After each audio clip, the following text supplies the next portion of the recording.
Hi friends, ಭೂಮಿ ಕ್ರಿಯೇಷನ್ಸ್ಗೆ ಸುಸ್ವಾಗತ. ಇವತ್ತು ನಾನು ಮಾಡ್ತಾ ಇರೋ ರೆಸಿಪಿ ಗೋಧಿ ಬ್ರೆಡ್. ಸಬ್ಸ್ಕ್ರೈಬ್ ಮಾಡದೆ ನೋಡ್ತಾ ಇದ್ದರೆ ಪ್ಲೀಸ್ ಸಬ್ಸ್ಕ್ರೈಬ್ ಮಾಡ್ಕೊಳ್ಳಿ. ಇದರಿಂದ ನಮಗೆ ಇನ್ನಷ್ಟು ವೀಡಿಯೋ ಮಾಡಬೇಕು ಅಂತ ಪ್ರೋತ್ಸಾಹ ಸಿಗುತ್ತೆ. ಒಂದು ಸಲ ಈ ಬ್ರೆಡ್ಡನ್ನು ಮನೆಯಲ್ಲೇ ಮಾಡಿದರೆ ಯಾವಾಗೂ ಮನೆಯಲ್ಲೇ ಮಾಡ್ತೀರಾ, ಮತ್ತೆ ಹೊರಗಡೆಯಿಂದ ಈ ಬ್ರೆಡ್ಡನ್ನು ತರಲ್ಲ. ಬನ್ನಿ ಮಾಡೋದು ಹೇಗೆ ಅನ್ನೋದನ್ನು ನೋಡೋಣ. ಮೊದಲಿಗೆ ಒಂದು ಬೌಲಿಗೆ ಅರ್ಧ ಕಪ್ಪಷ್ಟು ಬೆಚ್ಚಗಿನ ಹಾಲನ್ನು ಹಾಕಬೇಕು. ನಂತರ ರುಚಿಗೆ ತಕ್ಕಷ್ಟು ಉಪ್ಪನ್ನು ಹಾಕಬೇಕು. ಒಂದು 4 ಟೇಬಲ್ ಸ್ಪೂನ್ ಆಯಿಲನ್ನು ಹಾಕಬೇಕು. ಆಮೇಲೆ 2 ಟೀ ಸ್ಪೂನಷ್ಟು ಅಗಸೆ ಬೀಜನ ಹಾಕಬೇಕಾಗತ್ತೆ. 1.5 ಟೀ ಸ್ಪೂನಷ್ಟು ಈಸ್ಟನ್ನು ಹಾಕಬೇಕಾಗತ್ತೆ.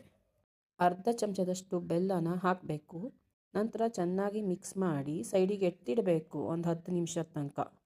10 ನಿಮಿಷದ ನಂತರ ಒಂದು ಪ್ಲೇಟಿಗೆ 2 ಕಪ್ ಆಗುವಷ್ಟು ಗೋಧಿ ಹಿಟ್ಟನ್ನು ಹಾಕ್ಕೋಬೇಕು. ನಂತರ ಈಸ್ಟ್ ಮಿಶ್ರಣವನ್ನು ಇದಕ್ಕೆ ಹಾಕಬೇಕಾಗುತ್ತದೆ. ನಂತರ ಚೆನ್ನಾಗಿ ಮಿಕ್ಸ್ ಮಾಡಿಕೊಳ್ಳಬೇಕಾಗುತ್ತದೆ.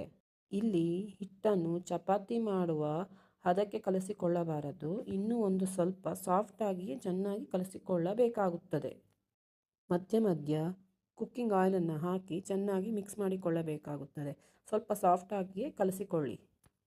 ನಂತರ ಒಂದು ಅರ್ಧ ತಾಸು ಹಾಗೆ ಬಿಡಬೇಕಾಗುತ್ತದೆ.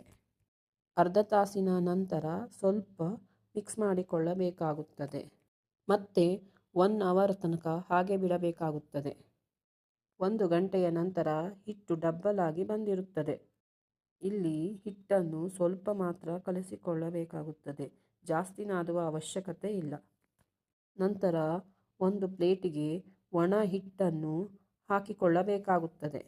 ಅದರಲ್ಲಿ ಮಾಡಿಟ್ಟಂತಹ ಬ್ರೆಡ್ಡಿನ ಹಿಟ್ಟನ್ನು ತಟ್ಟುತ್ತಾ ಬರಬೇಕು, ಇಲ್ಲ ಅಂದರೆ ಲಟ್ಟಣಿಗೆಯಲ್ಲಿ ಲಟ್ಟಿಸಬೇಕಾಗುತ್ತದೆ. ಬ್ರೆಡ್ಡಿನ ಹಿಟ್ಟನ್ನು ಎಲ್ಲೂ ಗ್ಯಾಪ್ ಇರದ ಹಾಗೆ ಚೆನ್ನಾಗಿ ರೋಲ್ ಮಾಡಬೇಕಾಗುತ್ತದೆ. ಇದನ್ನು ಬ್ರೆಡ್ಡಿನ ಟಿನ್ನಿಗೆ ಟ್ರಾನ್ಸ್ಫರ್ ಮಾಡಬೇಕಾಗುತ್ತದೆ.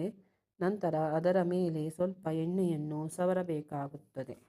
ನಂತರ ಮತ್ತೆ 1 ಅವರ್ವರೆಗೆ ಇದು ಡಬ್ಬಲ್ ಆಗುವವರೆಗೆ ಹಾಗೆ ಎತ್ತಿಡಬೇಕಾಗುತ್ತದೆ. ಬ್ರೆಡ್ಡಿನ ಹಿಟ್ಟು ಡಬ್ಬಲ್ ಆದ ಮೇಲೆ ಈ ರೀತಿ ಕಾಣುತ್ತದೆ.